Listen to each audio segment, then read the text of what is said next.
What would you do if the two people you trusted most in the world, the man you vowed to spend your life with, and the friend you've loved like a sister, betrayed you in the most unforgivable way?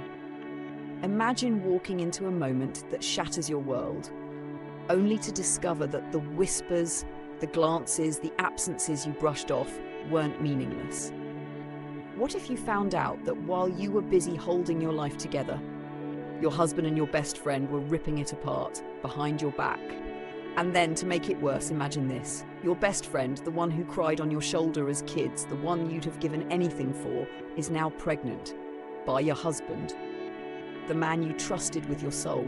They call it a mistake, a one-time lapse in judgment, but deep down, you know, mistakes don't feel this calculated. It's easy to say what you do. Leave them both, right? Start over. But when you're in it, when the betrayal is so raw it feels like you can't breathe, what do? Do you fight to save the life you built? Do you confront them and demand answers? Or do you walk away, knowing nothing will ever be the same? This isn't just a story about betrayal. It's about trust, heartbreak, and the shattering of illusions. It's about me. And it's about a moment that changed everything. So tell me, what would you do? My name is Rose, and for a long time, I believed I had it all. A life so perfect it felt like a dream. A loving husband, Mark, who wasn't just my partner, but my best friend, my rock, the one person I trusted more than anyone in the world. And then there was Clara. Sweet, beautiful Clara. She wasn't just a friend, she was my sister in every way that mattered. Our bond went back as far as I could remember, to a time when we were just two little girls with scraped knees, laughing so hard we couldn't breathe. Clara and I were inseparable, two halves of the same soul. When her parents died unexpectedly, when we were just 19, she left for another country to piece her life back together. I felt the ache of her absence every single day. I wrote to her, called her, sent her care packages filled with little pieces of home, anything to remind her that she wasn't alone. Years passed and life moved forward. I got married to Mark, and for a while, I believed I was living my happily ever after. And then Clara came back. I remember the day so vividly, the way her smile lit up the room as she stepped into my life again. She was older, quieter, with sadness in her eyes that hadn't been there before. She needed help, a place to stay while she figured things out. And without hesitation, I opened my arms and my home to her. How could I not? This was Clara, my childhood confidant, my partner in crime. I wanted her to feel safe, to feel loved. Mark agreed, and we both made her feel welcome. I even told her, stay as long as you need to. This is your home now. Looking back, I wonder if those words sealed my fate. How could I have known that inviting her into my life again would be the start of my undoing? How could I have guessed that Clara, my sister, my friend, would destroy everything I held dear? I wasn't exaggerating when I said Mark and I were happy. Our love was the kind of love people dream of, like the kind you read about in fairy tales. Mark wasn't just my husband, he was my best friend. He was the person I could talk to about anything, laugh with over the silliest things, and share every little moment. Our Sundays were sacred. Lazy mornings in bed, wrapped up in the warmth of each other's arms, our favourite old movies playing on the TV, our laughter echoing off the walls. There were days when we didn't even leave the house because we didn't need to. We had everything we needed right there in our own little world. We travelled together, just the two of us, going to the places that meant something to us. But there was one place that held more significance than any other, the resort where we spent our honeymoon. That place, with its soft white sand, the salty scent of the ocean, and the sound of waves gently crashing against the shore, had become our place. Every time we visited, it was like we were reliving the happiest days of our lives. The days when everything felt so right, so perfect. I thought that kind of love, the kind we shared, could survive anything. When Clara moved in, I didn't feel threatened. Why would I? Clara had known each other for so long. She was like family to me, my childhood companion, my confidant. I had no reason to believe that anything would change. And Mark, well, he was my husband. He was loyal, dependable, everything I needed in a partner. He never gave me a reason to doubt him. Clara settled in quickly. She started spending more time with us, sitting at the kitchen table, chatting about her life, her plans, just like the old days. Mark and I even joked that we were like a little family, the three of us. I thought we had built a strong foundation, one that couldn't be shaken by anything. I had no idea that the very thing I had built my life on, love, trust, and friendship, was about to be torn apart. It felt almost too good to be true. The three of us living in harmony, the comfort of old friendships rekindled, the joy of a loving marriage that made everything else seem insignificant. Days turned into weeks, and it felt like our little trio was perfect. I told myself we were blessed. There was no reason not to believe it. I had no idea that what felt like the most peaceful chapter of my life was about to turn into something unrecognizable. Things started to change when I got the promotion at work. It was a big deal for me, something I'd worked so hard for. It felt like everything was finally falling into place. The recognition, the acknowledgement, the sense of accomplishment, it was everything I had dreamed of. But with the promotion came more responsibility, more late nights at the office, more emails to answer, more meetings to attend. The deadlines piled up, and with each passing day, the hours seemed to stretch longer and longer. I was constantly tired, physically drained, mentally exhausted. It wasn't just the workload, it was the constant pressure to prove myself. I felt like I had to work twice as hard to show that I deserved the promotion. And somewhere along the way, I lost track of what really mattered. Looking back now, I realize I started neglecting Mark without even meaning to. I wasn't there for him in the way I used to be. We no longer had those lazy Sundays in bed, those quiet nights talking about everything and nothing. I became so wrapped up in my own world, in my career, that I didn't notice how distant we were becoming. Mark never complained, never made a fuss. He always understood when I had to work late, always told me he was proud of me, that he supported me. He was always the one who kept everything running smoothly at home, the one who picked up the slack when I wasn't around. But looking back, I should have seen the signs. They were there, in the way he seemed to drift away, the way his attention started to shift to Clara more. I didn't notice right away, of course. At first, I thought it was just a phase. I thought he was just being supportive. After all, Clara was living with us, and she had her own struggles. She was trying to get back on her feet, adjust to being back in the country, and maybe Mark felt it was his responsibility to help her. I never questioned it at first. It seemed innocent enough. But then there were little things, subtle things that I should have picked up on. They'd share inside jokes that I wasn't a part of, those little jokes that felt like a language of their own, something that existed just between the two of them. At first, I laughed it off.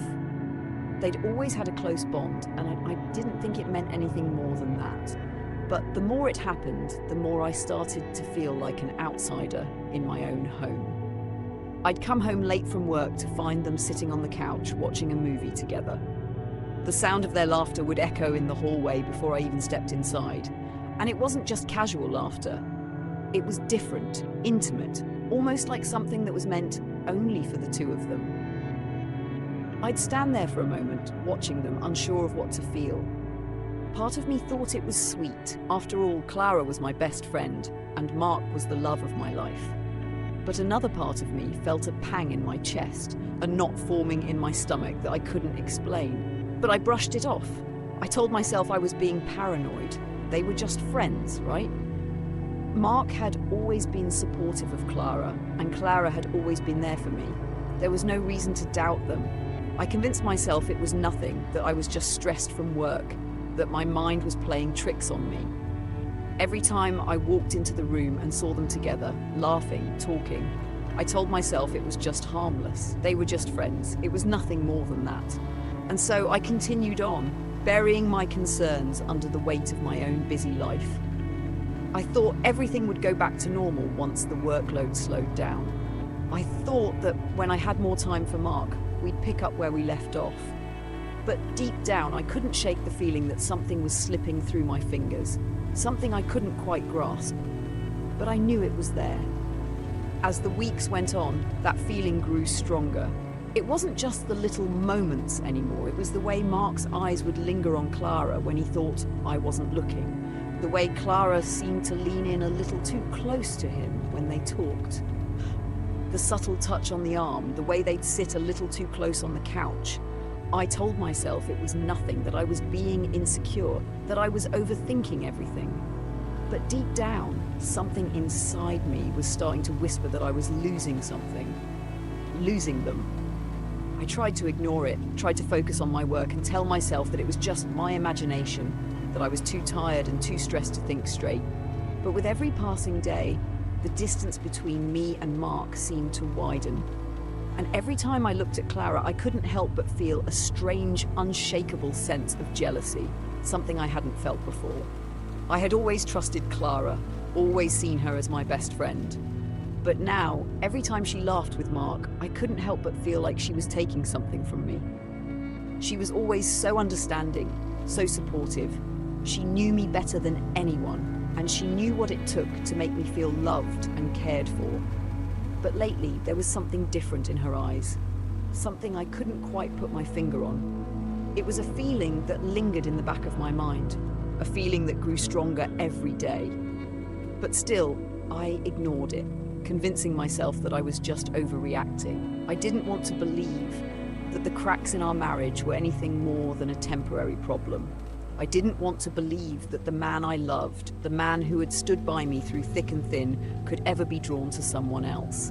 I didn't want to believe that my best friend, the woman I had shared everything with, could betray me in such a way. But deep down, a part of me already knew, and I was afraid that soon I wouldn't be able to ignore it anymore. Then came the trip to the resort, our resort, the one where Mark and I had spent the best days of our lives.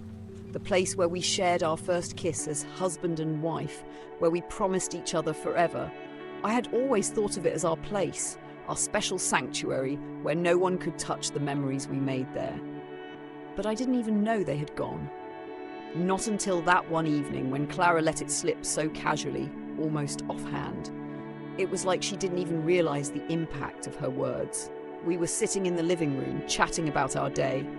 I was tired, my mind was still buzzing with work, and I hadn't noticed anything unusual. Then Clara leaned back in a chair, a small smile on her face, and she said, "Oh, the view at the resort was amazing. You know, the one with the balcony." I froze. My blood turned cold, and a sick feeling washed over me. The room felt smaller, the air thicker, as if everything was suffocating me at once. I could barely breathe. I looked at her, my voice trembling just slightly as I asked, "You went to the resort?" The words were out before I even realized what I was asking, but Clara didn't even flinch. She just stared at me for a moment, her eyes wide, a flicker of panic flashing in them. No, I didn't. It's just," she stammered, suddenly backpedaling. I felt the walls closing in on me, my heart pounding against my chest. The seed of doubt was planted deep within me, and it took root fast. I couldn't sit there anymore. I needed answers. I couldn't just brush it off as a slip-up, as a harmless comment. My suspicion continued to grow thicker, and I was bent on finding out what these two were hiding. It all started to unfold on our anniversary. Mark, as usual, went all out. The thoughtful gestures, the dinner, the gifts. But this time something felt different. I couldn't quite put my finger on it. The energy between us felt off, like he was going through the motions rather than genuinely celebrating with me. When I unwrapped the gift, my heart sank. It was a bracelet, a beautiful, intricate bracelet, but the exact same one he had bought for me when we first got together. I looked at it, confused, my mind racing. Why would he buy me the same thing? It wasn't like him to give me a repeat gift, especially when we'd always made an effort to keep our celebrations fresh and unique. But then the real shock came. Later that evening, I wanted to talk to Clara about some work stuff. While I was in the hallway, I noticed Clara's bedroom door was slightly ajar. I went inside and noticed she was in the bathroom. I decided to leave, but on my way out, I saw it. There it was, the same bracelet lying carelessly on Clara's dresser. My stomach dropped. My hands went cold. It was identical. I couldn't breathe as I stood there, trying to process what I was seeing. How could she have the same bracelet, the same gift that Mark had just given me? Was this a coincidence? I couldn't believe it. I rushed back to my room, trying to convince myself I was just overreacting. But that night, I couldn't sleep. The bracelet, Clara's room, the confusion, it all consumed me. I had to find out the truth. So, without telling Mark or Clara, I decided to take a few days off from work. They thought I was carrying on with my usual routine, but I wasn't. I started to keep a close eye on them, watching their interactions more closely. It wasn't long before I noticed little things, small changes in their behavior, the way they looked at each other, the casual touches, the inside jokes that I wasn't part of. They weren't just friends. It was clear now, it was something deeper. But I needed more proof. I had never been one for spying, but I felt desperate. That's when I decided to track Mark's phone. He'd been acting distant, and I needed to know if I was right. It felt like a betrayal, but I justified it by telling myself that I had to know the truth, no matter how painful it was. Over the next few days, I kept checking the tracker. It wasn't long before I saw it. He wasn't just at work. He was planning something. Hotel bookings, receipts for a resort, they were all there in his phone. Mark and Clara were going to the same resort we had honeymooned at. The same place where we had shared so many memories, the place that had always been so special to us. I couldn't believe what I was seeing. My heart shattered. I thought back to all the times Mark had mentioned the resort, how he'd said he'd like to go back one day. But it never crossed my mind that he'd go with Clara, not without me. I didn't know how much more I could take. I had to confront him, but I had to do it in a way that would leave no room for denial. So, I decided to stay away for a while. I told Mark I was going on a short trip, something to clear my mind, and he didn't question it. He was too wrapped up in his own plans. That's when everything fell into place. I stayed at a colleague's house that night, but I couldn't just sit there waiting. As soon as the tracker alerted me that Mark had left for the resort, I didn't hesitate. I grabbed my things and left. I had to follow them. I drove for hours, the sick feeling in my stomach growing with each mile. My heart raced as I arrived at the resort. I parked far away, trying to stay out of sight. But as I watched them, my worst fears came true. Mark and Clara were walking hand in hand, laughing together. It wasn't just a friendship, it wasn't just a casual getaway. They were together. I could see it now, the way Mark held her hand, the way they smiled at each other. It was clear they were more than just friends. I watched as they entered the resort, hand in hand, acting like they owned the place. The anger inside me burned hot. How could he? How could he take her to our place? The place that meant everything to me, the place we promised we'd return to together. I couldn't hold it in anymore. Mark, Clara, I shouted, my voice shaking with a mixture of fury and heartbreak. They turned around in shock, their faces drained of colour. For a moment I thought Mark was going to speak, but nothing came out. The truth was already written all over their faces. Clara stood there, her eyes wide, trying to look innocent, but I could see the guilt in her expression. Mark, on the other hand, didn't even try to deny it. He just stood there silently, like the truth was finally catching up with him. "How long, Mark?" I demanded, my voice trembling. "How long has this been going on?" Mark finally spoke, his voice weak, barely above a whisper. "Rose, I'm so sorry. It was a mistake. It didn't mean anything." But his words didn't make sense. How could it not mean anything when he had brought her to our place? To the resort where we shared our first moments of love? Clara's voice cracked as she tried to apologize, tears streaming down her face. "I never wanted this to happen," she whispered, her voice trembling with regret. "I never meant for it to go this far." I couldn't take it. The pain surged within me, and before I knew it, I slapped her across the face. "How could you, Clara?" I shouted, my heart breaking in the moment. If anyone had ever told me you would do this to me, I would never have believed them. Tears streamed down my face, and my entire body shook with rage. I couldn't stop. I started hitting her and Mark, my fists landing with all the pain I felt. I wanted them to feel it too, the betrayal, the hurt. They both tore my world apart, and I wanted everyone to see it, to witness the destruction they caused. And then Clara dropped the bombshell. "I'm pregnant," she sobbed, barely able to speak. "Please have mercy on me." Her words hit me like a slap in the face, and I froze. I thought I had misheard her, but no. There it was, sinking in like poison. "I'm pregnant," she repeated, her voice barely above a whisper. "It's Mark's child." The shock paralyzed me. My hands dropped to my sides, my mind struggling to process the weight of her confession. I couldn't move, I couldn't breathe. The ground beneath me felt like it was crumbling away. Pregnant? With his child? The words reverberated in my ears, but they didn't make sense. I stared at Clara in disbelief, and then I turned to Mark. His face said it all.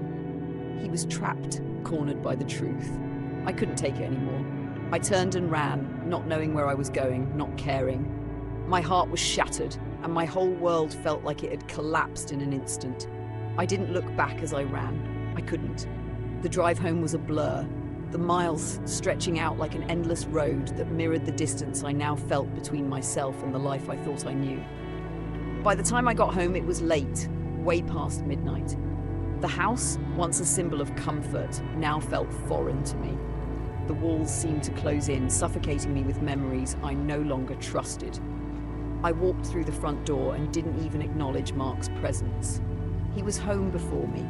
He was sitting in the living room, his face etched with guilt and sadness. He stood up as soon as I walked in, but I couldn't look at him. I couldn't even stand to hear him try to explain. What was there to say? How could anything he said undo what had just happened? I knew, deep down, that the man I thought I knew, the man I loved, was no longer the person standing in front of me. I didn't speak a word. I turned and walked straight to the bedroom, locking the door behind me. As soon as I stepped inside, I collapsed onto the bed, the tears coming in a flood. My body shook uncontrollably as the full weight of the situation hit me. I cried for what felt like hours, letting the sobs consume me. There was no holding back anymore. Every single moment we had shared together, the wedding, the honeymoon, the quiet Sunday mornings with pancakes and coffee, the little dances in the kitchen, everything felt like a lie. Those memories, once so pure and full of love, were now tainted by the betrayal I had just uncovered. I felt so stupid. How could I have been so blind? How could I have not seen the signs? The thought of Clara, my best friend, standing there at the resort, holding hands with Mark, kissing him as if it was nothing, it made my stomach churn. I kept replaying the images in my head, over and over. The kiss, the laughter, the way they looked at each other like they belonged together. I tried to push away the intrusive thoughts, but it was impossible. Every room in the house felt contaminated with the presence of what had happened. Even the kitchen, where we had once shared so many happy mornings, felt like a place I couldn't bear to be.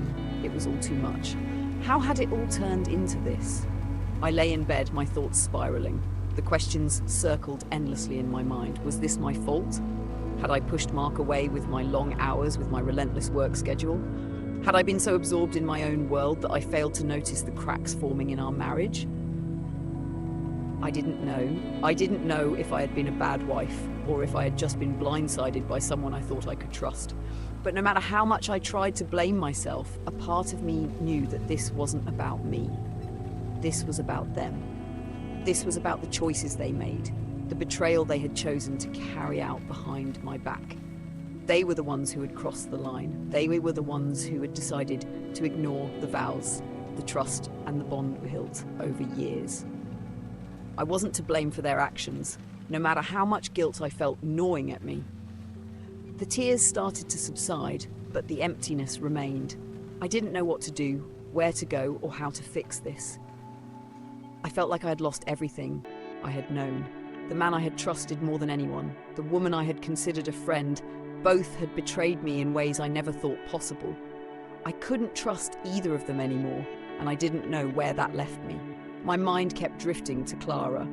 I kept asking myself how she could do this. How could she sleep with my husband and then look me in the eye, knowing what she had done? The anger towards her bubbled up, but it wasn't just anger. It was betrayal, too. She had been my confidant, my friend. I had opened my heart to her in ways that I thought were sacred, and now she had ripped that all away.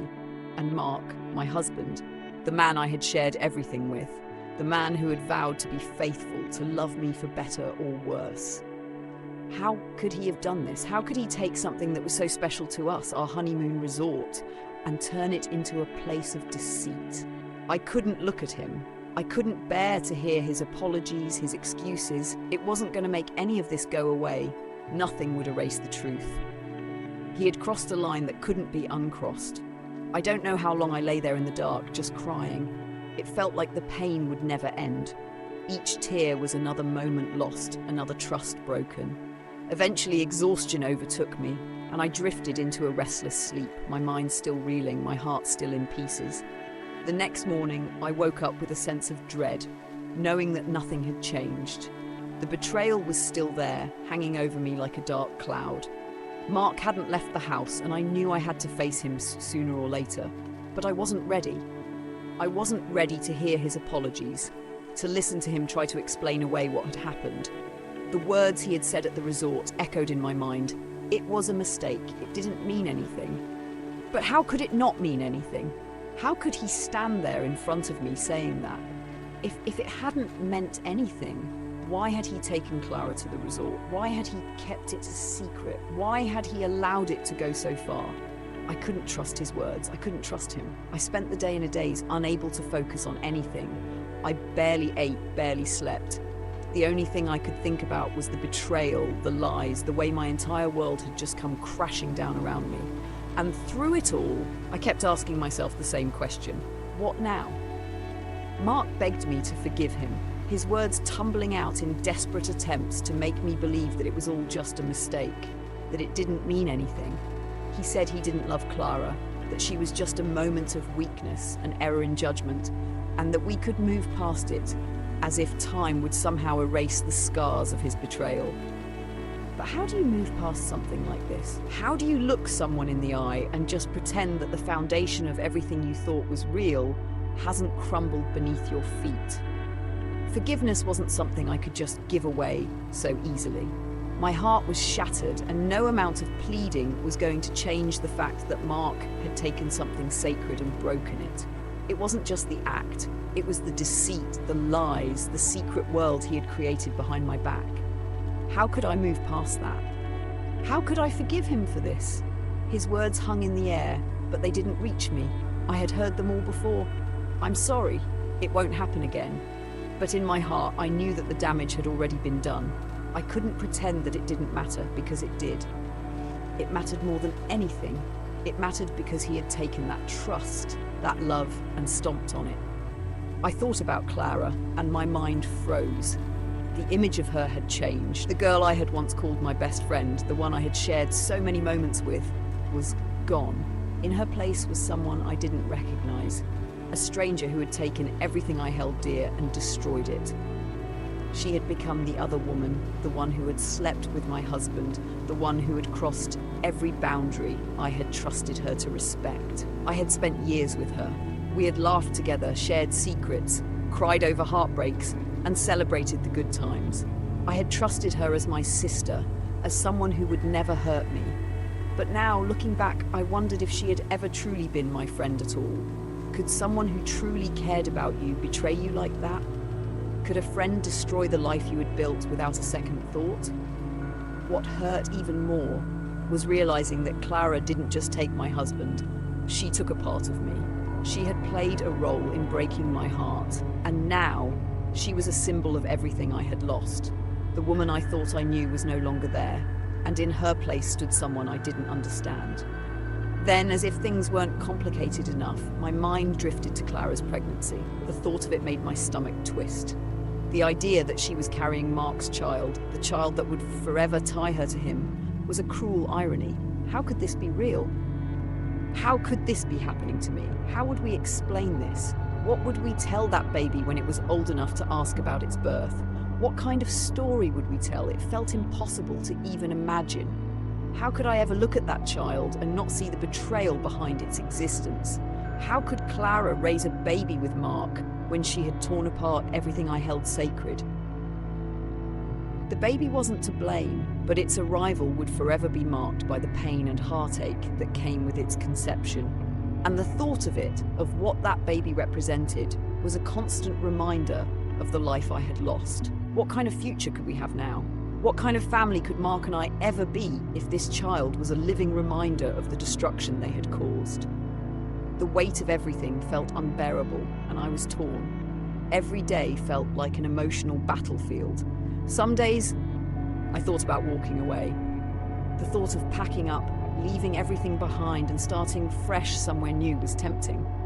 I could leave this broken life behind, start over in a place where no one knew me, where the pain of betrayal hadn't already stained everything I touched.